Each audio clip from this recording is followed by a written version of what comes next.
Good evening, everyone, and welcome to Hope After the Landslide. My name is Jackie Van Workum. I'm the founder of Grieving Moms Finding Hope. I'm trying to fix my hair because I've had it in a beanie all day, but I'm so glad that you're here. And we are literally just coming in. I've had a lot of family in for the holidays, and but it's been just so wonderful and joyful. And in just a moment, Marcai is going to join in here. She is my special guest, but she's also my special girl. And she was the wife of my son, Brandy, that passed away almost 3 years ago, and the mother of my two adorable grandchildren, my grandsons, Noah and Jacke. And you can familiar yourselves with our story, but it was a very horrific situation, and I'm just grateful that God has kept us all together. And in the background here is our amazing tree. And I've had a lot of people making fun of my tree, but I want you to know that if you saw me the other day, come sit down. You saw me the other day, you know that. Hey, Marcai. Hi. And if you saw me the other day, you know that I went out into the woods, and it was a very special event because I ended up cutting my own tree down. It was kind of a thing, but the trees are a little sparse, I will admit. But you know what? If anything, it was the entertainment of my girl right here, Marcai. And what do you think about my tree? I think it's the best thing I've seen all year, pretty much. You thought it was sarcastic. Yeah, I thought it was a joke. I thought it was just another Jackieism. Because it's clearly missing, there's a nice big gap. Can they see it? Yeah, they can see it. A nice big gap right there. Yeah, there's a lot of gaps on my tree. It looks like the Grinch. It looks like the Grinch. But you know what? Actually, hence what we're going to talk about is the holidays and how that we're supposed to be looking at the inner beauty of that tree and the joy that it provides during the season, even though there's going to be a lot of triggers and things that could happen. And everybody thinks that they're supposed to have the perfect tree. And I've always had what I consider to be the perfect tree, right? So you actually have always had the perfect tree. I actually have had the perfect tree because it's my big thing. I love Christmas trees, but I really wanted to just have the experience. So anyway, with all that said, we know that the holidays are coming up, and I promised you that I was going to talk a little bit about it. Now, the wonderful thing that God did for us today was give us some time together, which was really cool. And there was a lot of laughs, especially when she fell a lot. So we cross-country skied up at Mount Bachelor, and I had the camera rolling and ready to go. And, maybe I'll post the clip of you on your first, voyage out. It took her about 10 minutes to even get through the gate to where they actually have to zap your pass. But anyway, when we were out there today, there's so many metaphors and parallels and things that I was thinking about it. And one that I thought about was, when you cross country ski, of course, everything Jackie does is in the mountains, but there's tracks that they're pre-groomed tracks that you put these narrow little skis that are very long into, and you glide down them. And it's important to stay on track, stay in your track the whole time, because that's going to keep you upright. Well, for most of us, that'll keep us upright. Not all of us. So I was thinking about how we need to get through the holidays too. Keeping on track. What does that mean? That means that we really need to stay into God's word. And I know Marcai and I were talking about it today. What did we do with how we were grieving differently?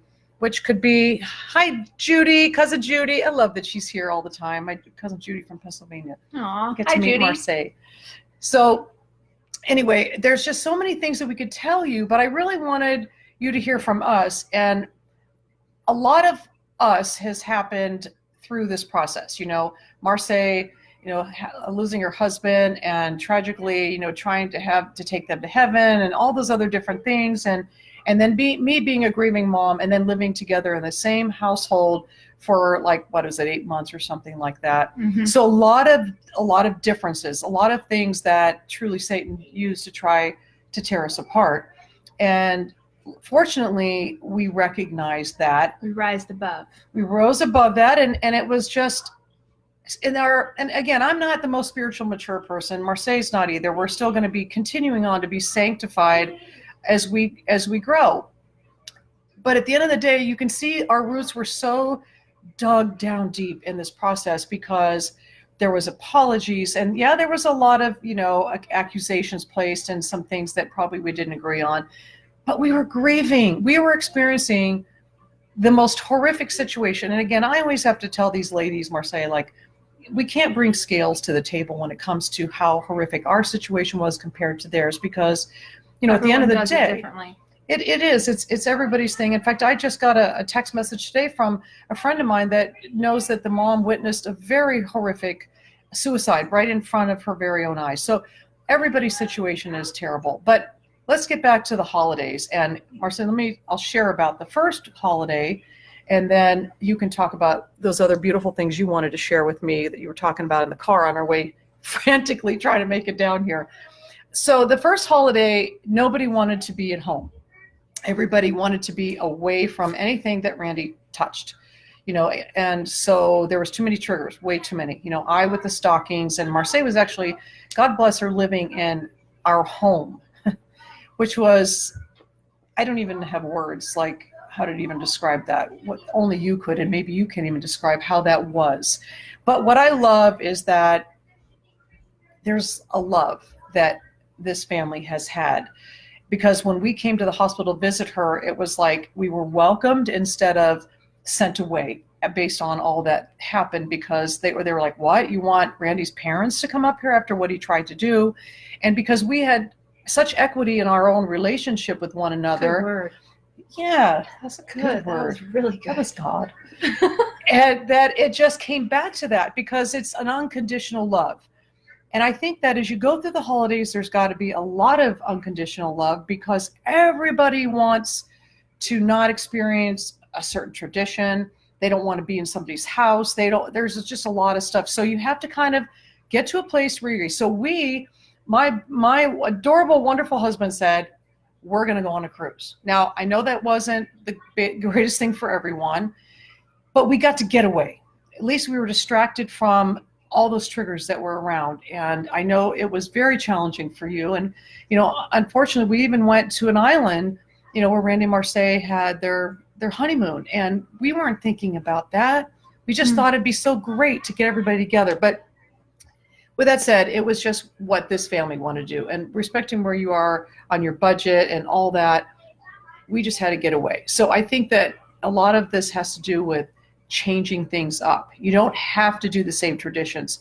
And the worst part is building up to the holiday. I really believe that, because when the holiday comes, it's like, okay, we got through it, but it's that anticipation, and the holidays just turns up the volume on that grieving. But do you want to share what you were going to talk about? Well, I think the holiday turns up the grieving is because, someone's missing.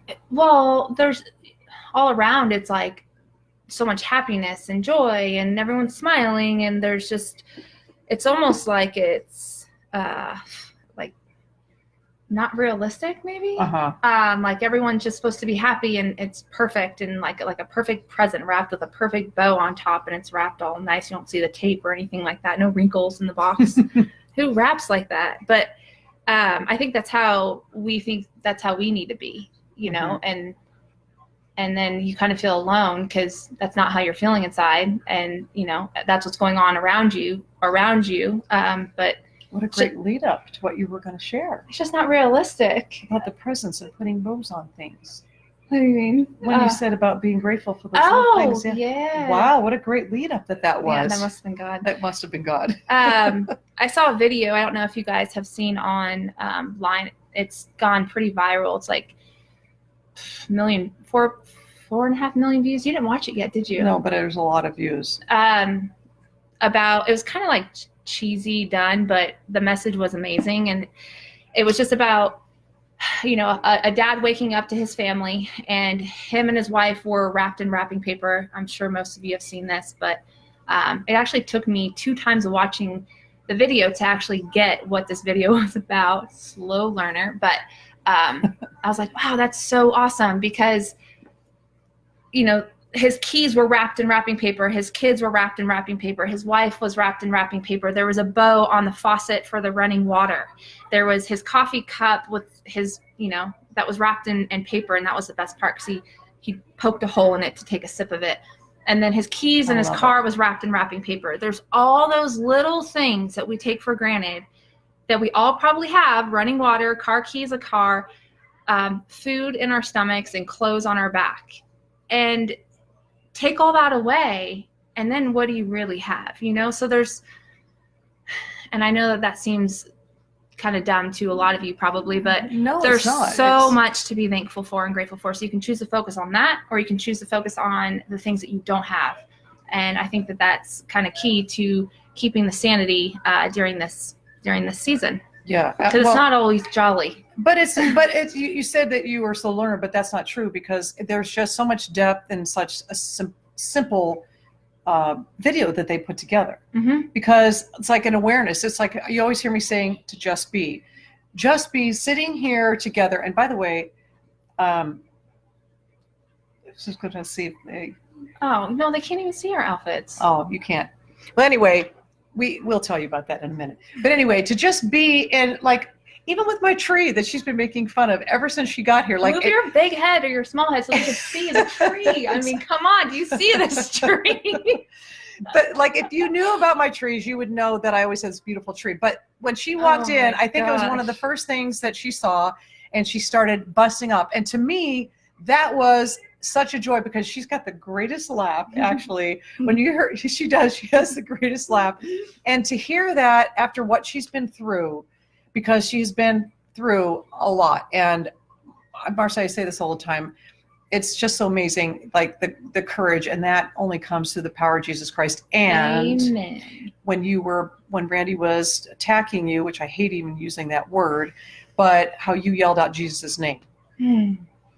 She yelled out his name, and here she is. Because he who's stronger in you than he is in the world. Is that how that verse goes? Yeah, something like that. Something like that. We paraphrased it a little bit. Just a little bit. But I mean, in the midst of it, like, how is it possible that you thought about the name of Jesus in that?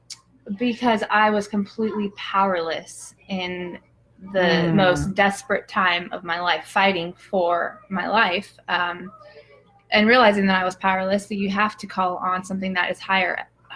That's beyond you. And in my world, that's Jesus, and that's God. So everybody's here because of that. Yeah. Everybody's here because of that. And when we talk about that, we have to know that, so it was Marcai's dad, and then it was Marcai, and then it was Noah, and then it was Jack. And it could have easily ended up that at least one of them was gone. In fact, I was pretty much convinced that one of them was not going to make it, especially when you were delivering the information to me over the phone from thousands of miles away. But it's like I said to her the other day, it's like there's so many layers of things that we deal with continually. I know all of you do.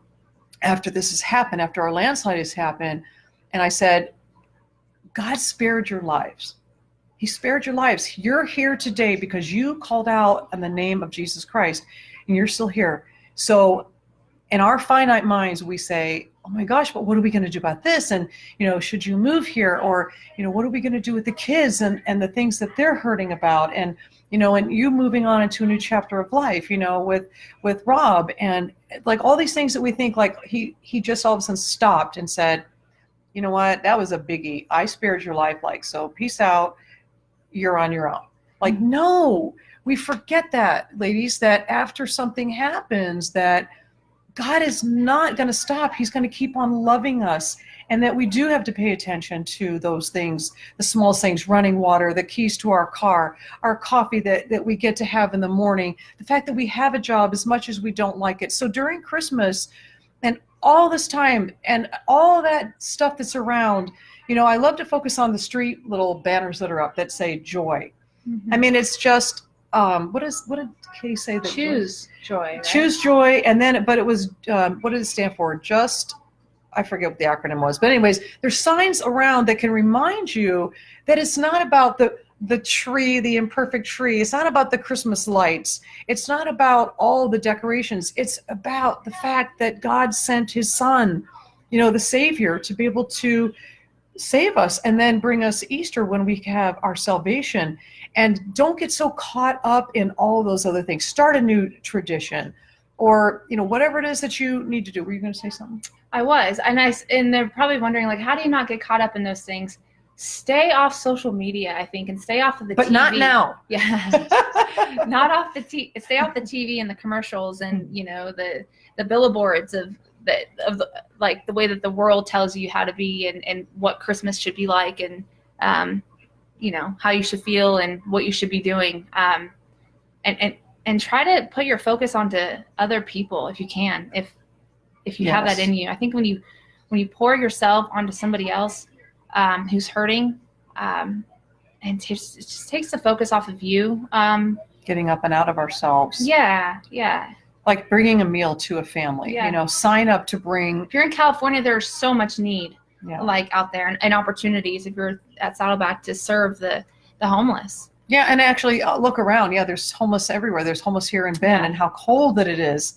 Yeah. So cold. And in Chattanooga and just all these different places. But there's so many ways to be able to reach out and make you take that focus off of you and how painful that things are. And granted, you know, we had to have that time to grieve and to cry, and that, like, you know, you can't keep trying to bring things back to that place the way things were.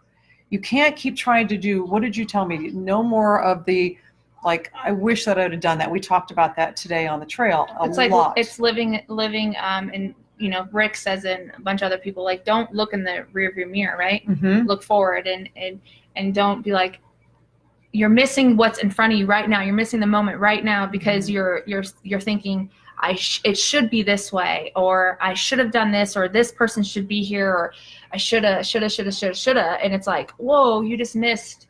It went right by you, that moment, and you're kind of stuck in it. Exactly. Oh, we talked today about, you know, looking back on, like, you know, if I would have flown out there, you know, to Cheyenne during that time, and what things have been different, or, you know, the things that I have regrets about, like as being a mom, like, you know, Marcai and I are very close, and when I go back and visit, like, she and I are so silly, and we're doing things, and Randy oftentimes was like, well, hey, wait a minute, what about me, you know?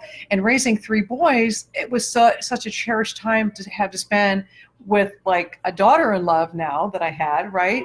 But then I was like, gosh, now I look back, like, I really wish that I would have spent time. And again, it's the would have, could have, should have. Me too. And I have those regrets too. You know, but you cannot live in that. Cannot.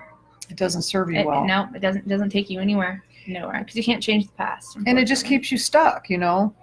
And what about, like, what would you say to these ladies about, you know, the fact that they want to be isolated? They want to be by themselves. Oh, that's the devil's playground. Do not isolate. It's the worst. Yeah. I mean, I get, you know, the introvert thing, because I'm kind of the same way. Like, I recharge when I get alone. But don't stay alone. Yeah. And shocking that's how I am too. We talked a little bit about it. I'm older. we have so many similarities, but I just love that we were like a situation. I mean, when we're just talking about me and Marcai, I'm not talking about, like, you know, me and my husband, because that's a whole other thing. I'm not talking about my relationship with anybody else, but just because Marcai is here, I just find it to be so miraculous that through that we were set up for failure in every aspect. Yeah. In every aspect of how we took this, you know, because he's my son. I want to protect his identity. I want to protect, you know, the person that he was. And then Marcai's in a place of, like, oh my gosh, I can't believe he's done this to us. And so there was like that, well, we have to agree to disagree, but then coming full circle, it doesn't matter, like, how we felt independently. The truth is like, we have to go from this place and move on, and we can move on without one another, because I think that the two of us together are so powerful, and how God can use us, and how we are able to heal better together. So what was used against us is now to be used for us, what can then be paid forward to all these other moms that are out there. Because I know, ladies, that there's a lot of you that have lost a son, and that they were married and they had a woman in their life that there's a little bit of a challenge there. And, you know, you are just going to have to put on the eyes of Jesus, and you're just going to have to look at one another the way that he would, to be able to move on, because that was the one thing you had in common, was that man, was that boy, you know, in that situation. Or if it's the other way around, you know, get together, with your son-in-law, your daughter-in-law, that to help you guys grow together. I also want to mention to you guys as you're coming on here, and I want to say hi to Denise and Juanita, and Larry's on there.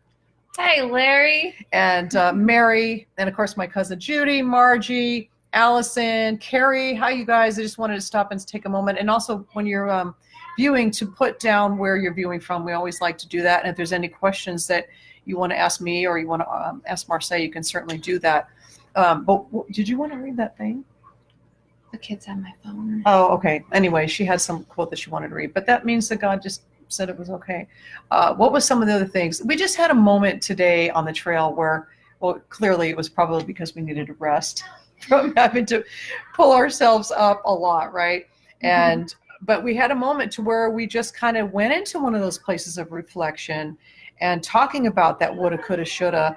And instead of like, her suppressing it or me suppressing it, bring it out. And even how you were talking about how you wanted to share with other people, it's better to just be truthful and bring out those feelings so that maybe it's not misinterpreted as being something else. Like I could refuse to talk whenever Marcai talked about Randy in a certain way. I could say something to her like, wow, you know what, that really is uncomfortable for me, or gosh, thank you for sharing that. Guys, I think I asked you today about, was Randy happy? A lot. Was he being silly? You asked if we laughed. He laughed, yeah. Yeah, and we did. We did, but I think you were referring to like Christmas time and that seriousness during Christmas break. Yeah, and then I think in general, because it seems like he was just towards like this last year, he was always more serious, and I don't know what that was derived from, but that's what I saw. I think he was serious, pretty much. Randy had a serious like demeanor towards him, and maybe that happened once he joined the military, but that's what I saw of him. But also too is wearing the hat as father and husband, and part of the military, and just playing that role. But no, he had laughter and funny and good times, especially with Jack and Noah. And I saw that often. I wanted to know that as a mom, because I wanted to say, gosh, was he happy? For like, was it just like that around me? And sometimes when he'd be with his family, and under the circumstances, he was feeling very convicted of, his actions and things that he had done. So it was really hurtful to me. But just to know that outside of like that part of being with mom, that when he was with you guys as a family unit, was he able to let go? Was he able to just giggle and to laugh? That would make me feel happy. Oh, he hated it when I squished his nose. Oh, that was so much fun. Squishing his nose? Yes, because he thought it would get stuck that way. Because I'd always do that. Marcai is like with my husband Larry, and when she was married to Randy, it's like we're the silly and they're the serious. And so it's kind of a funny balance. So whenever I would see that he chose her, I was like, and I thought all these years that I was a dork because of all the silly things. And then he marries somebody that's just like you. Her. That's just like you. Yeah. It's kind of funny. In fact, that's flattering for you. Admit it. It is. And speaking of being just like me, why did you copy me with this outfit? That's so not true. When we came out of like our skiing thing, we went and found these amazing one-piece long johns. They're ninja suits, literally. That's what they said. They're called ninja suits. And when she held up this pattern, it's like a spaceship kind of a thing. And she said she was wearing it home on the plane. I said, no, you're not. Like, no, Miss Introvert, like, no, you're not. And she said, I am. And I thought, wow, that shows to me how much she's grown and being comfortable with herself, and that she's healing, because that's awesome to see that. So then, of course, I couldn't let her one up me. and I had to go and get that. So, but in all seriousness, ladies, when we bring this full circle, we come here on Tuesday nights, we talk to you about, our situation, we bring in other moms, we talk about their grieving, and then we go off the air, so to speak, and then you're quiet, and then you become insulated or isolated. I always mess those two. Isolated, you want to be, you want to be insulated with God. Okay. And you don't want to be isolated by yourself. So for that whole week's time, it's important that you put yourself into the Word and you're reading, especially during the holidays. It's important that you are being with other grieving moms. And that's what I'm doing here. I'm trying to get you to understand the importance of being together in that same language. We even talked today about how alone that it does feel when we talk about our situation. You know, grieving wife, grieving mother, and how nobody wants to talk to us. Nobody wants to necessarily, you know, hear about where we are. Like, and it's almost been 3 years for us. And yet, like, oh, aren't you over it yet? You know, you're never going to get over it. You're going to get through it. And you're not going to be able to just put that person out of your memory. They're always going to be there. But it goes, I think, from, especially our situation, hysterical to historical. You know, we want to remove the hysteria from the situation. I like that. And to be like calm and peaceful with God and just know and trust him that he, again, as I mentioned earlier, he wants you to be with him. And so being together in a grieving moms group, I keep letting you guys know that it's online, or if there's a group that's locally, I really encourage the online because it's so comfortable and it's so easy. And there's a link here at the top to join a group, grievingmoms.com/groups. That's where you can get the book, Resurfacing, that I put together in that treehouse in Hawaii. And my prayer was, and I always have to tell you guys this, that it was from the heavens to my heart and to my head and through my hands that God placed those words onto that page to be able to help to comfort you. So please take advantage of that. You know, you were not meant to do this alone. We were not meant to do this alone. And to sum things up, pretty much, I just know that we are better together. The pain of not being able to have Marcai in my life would have been, I just have to say, as bad as not having Randy around. Yeah, I mean that. Because she's just, we just get along, and I just get her, she gets me, and we just had to say to hell to the darkness. You know, we had to, because otherwise, like, they're here visiting with me and Ben and with the grandkids, and we're just having such a great time. And she's going home tomorrow morning, and they are too. But for Christmas, we are going together again on a trip that everybody's going to come together. Everybody's all spread apart and be in a place where it's warm. So thank you to Larry for assembling that. And we'd ask for prayer for the families. They're going to make travels there, and we're all assembling. All of our different grieving now will come together at a different time. You know, we're going to see where everybody's at. It's going to be different as you go along this journey. So once again, don't have high expectations. Yeah, that's what you said. Lower your expectation and just one day at a time. Yeah, right? One day at a time. Yeah, that was really good when you told me that today. It's like, you know, don't expectations of your situation, expectations of other people, or what the circumstance is supposed to be like. Or the event is supposed to be like just lower it. Yeah. I mean, don't expect that, like I said, you're going to have to bring out the stockings. Don't expect that you're going to have to, you know, write Christmas cards. That's a big one they always ask me. Yeah. Oh no. Yeah. You don't owe people a Christmas card. So yeah. Lower that. That's just I think that's the enemy trying to place guilt, you know, and distraction on your mind. Exactly.